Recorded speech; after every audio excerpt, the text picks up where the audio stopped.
ូនក្រពើវេទមន្តនិងកុមារចិត្តធរនៅក្នុងភូមិតូចមួយនៅជិតទន្លេមានក្មេងប្រុសម្នាក់ឈ្មោះខវីរៈ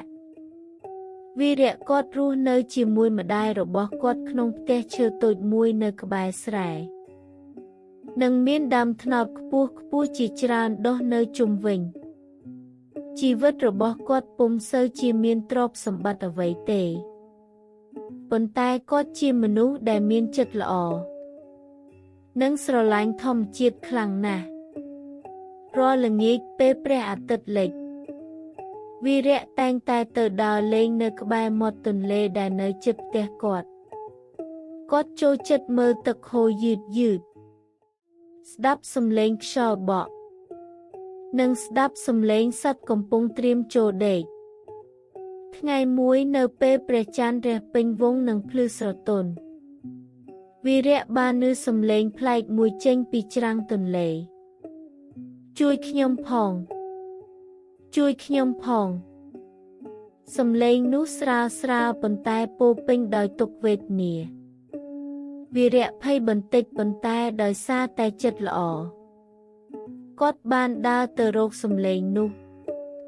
នៅក្រោមដើមឈើធំមួយគាត់បានឃើញកូនក្រពើតូចមួយកំពុងជាប់នៅឫសឈើនិងខ្សាច់ឯងជានរណាវីរៈសួរកូនក្រពើឆ្លើយថាខ្ញុំជាកូនក្រពើតូចខ្ញុំត្រូវបានទឹកបុកនាំមកទីនេះហើយខ្ញុំមិនអាចវារត្រឡប់ទៅទន្លេវិញបានទេសូមជួយខ្ញុំផងវីរៈគិតបន្តិចម្ដាយគាត់តែងតែប្រាប់ថាកុំនៅជិតសត្វក្រពើព្រោះវាអាចគ្រោះថ្នាក់ប៉ុន្តែគាត់មើលទៅកូនក្រពើតូចហើយឃើញថាវាមិនមានអំណាចអ្វីទេដើម្បីធ្វើបាបគាត់វាគ្រាន់តែជាកូនក្រពើមួយដែលកំពុងតែភ័យនិងឈឺចាប់ប៉ុណ្ណោះបានហើយខ្ញុំនឹងជួយឯងវីរៈនិយាយវីរៈគាត់ចាប់ទាញឫសឈើចេញដោយប្រុងប្រយ័ត្នយ៉ាងខ្លាំងដើម្បីកុំឲ្យកូនក្រពើរងរបួសបន្ថែមទៀតបន្ទាប់មកគាត់យកវាទៅដាក់ជិតទឹកវិញកូនក្រពើមានអារម្មណ៍សប្បាយខ្លាំងណាស់អរគុណច្រើនខ្ញុំមិនភ្លេចគុណដែលអ្នកបានជួយជីវិតរបស់ខ្ញុំនោះទេថ្ងៃណាមួយខ្ញុំនឹងត្រឡប់មកជួយអ្នកវិញវីរៈញឹមហើយនិយាយថាមិនបាច់គុណស្រ័យអីទេខ្ញុំគ្រាន់តែធ្វើអ្វីដែលត្រឹមត្រូវប៉ុណ្ណោះវីរៈតែងតែទៅលេងក្បែរទន្លេដូចមុនពេលខ្លះគាត់ឃើញកូនក្រពើហែលនៅឆ្ងាយហើយវាដូចជាកំពុងមើលគាត់ដោយអំណរគុណមួយឆ្នាំក្រោយមកភូមិនោះបានជួបគ្រោះរាំងស្ងួតធ្ងន់ធ្ងរទឹកក្នុងទន្លេកាន់តែស្ងួតស្រែគ្មានទឹកសត្វនិងមនុស្សទាំងអស់កំពុងរងទុក្ខឯម្ដាយវីរៈក៏ធ្លាក់ខ្លួនឈឺទៀតហើយគ្មានទឹកសម្រាប់ដាំបាយឬផឹកនោះទេវីរៈមានការព្រួយបារម្ភខ្លាំងណាស់នៅយប់មួយគាត់ទៅអង្គុយនៅក្បែរទន្លេតែឥឡូវនេះមានតែទឹកតិចប៉ុណ្ណោះគាត់មើលទៅព្រះច័ន្ទហើយនិយាយតិចថាតើមានអ្វីអាចជួយភូមិនេះបានទេភ្លាមនោះទឹកបានរលកតិច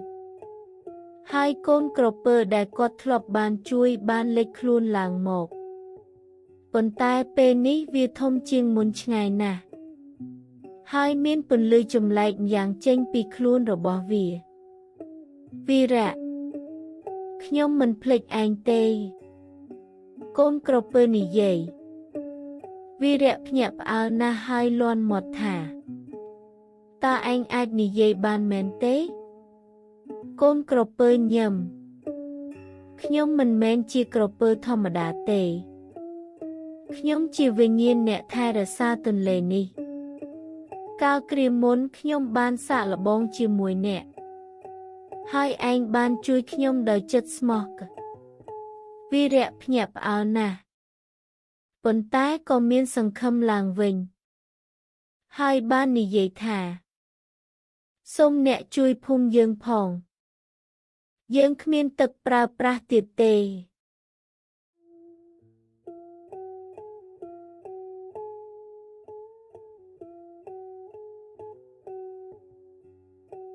កូនក្រពើគិតបន្តិចហើយនិយាយថាមានប្រភពទឹកសម្ងាត់មួយនៅក្រោមដីប៉ុន្តែវាត្រូវបានបិទដោយដុំថ្មដ៏ធំមួយមានតែមនុស្សដែលមានចិត្តល្អនិងក្លាហានប៉ុណ្ណោះទើបអាចបើកវាបាន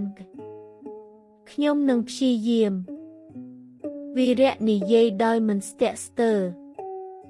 កូនក្រពើនាំវីរៈទៅកន្លែងមួយនៅខាងក្រោយភូមិដែលមានភ្នំតូចមួយនៅទីនោះមានថ្មធំមួយដុំនៅបិទរណ្ដីសូមអ្នកដាក់ដៃលើថ្មនោះហើយគិតអំពីអ្វីដែលល្អបំផុតសម្រាប់អ្នកដទៃកូនក្រពើណែនាំវីរៈដាក់ដៃលើថ្មបិទភ្នែកហើយគិតអំពីម្ដាយគិតអំពីភូមិគិតអំពីសត្វនិងមនុស្សទាំងអស់ដែលកំពុងត្រូវការទឹកគាត់មិនបានគិតអំពីខ្លួនឯងទេភ្លាមនោះថ្មក៏បានចាប់ផ្ដើមរញ្ជួយ ហើយបន្តិចម្ដងវាបានរអិលចេញពីកន្លែងនោះទឹកស្អាតថ្លាដូចកញ្ចក់និងត្រជាក់បានហូរចេញពីក្រោមដីយ៉ាងខ្លាំងដូចគេជប់វីរៈបើកភ្នែកធំហើយញញឹមដោយសេចក្តីរីករាយយើងធ្វើវាបានហើយទឹកបានហូរចូលទៅក្នុងទន្លេវិញហើយបន្តទៅក្នុងស្រែនិងភូមិមនុស្សទាំងអស់សប្បាយចិត្តហើយម្ដាយវីរៈក៏បានជាសះស្បើយវិញផងដែរពេលវីរៈត្រឡប់ទៅរកកូនក្រពើវាបាននិយាយថា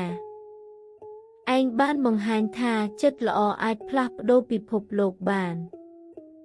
ចូលអ្នករក្សាចិត្តល្អនេះឲ្យបានជារៀងរហូតទៅវីរៈបាននិយាយអរគុណដល់កូនក្រពើកូនក្រពើញញឹមហើយបន្តិចម្ដង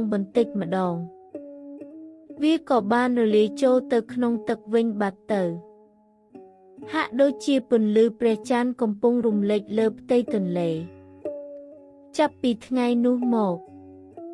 ភូមិនោះបានក្លាយជាកន្លែងដែលសម្បូរសប្បាយឡើងវិញមនុស្សទាំងអស់ចងចាំរឿងវីរៈនិងកូនក្រពើ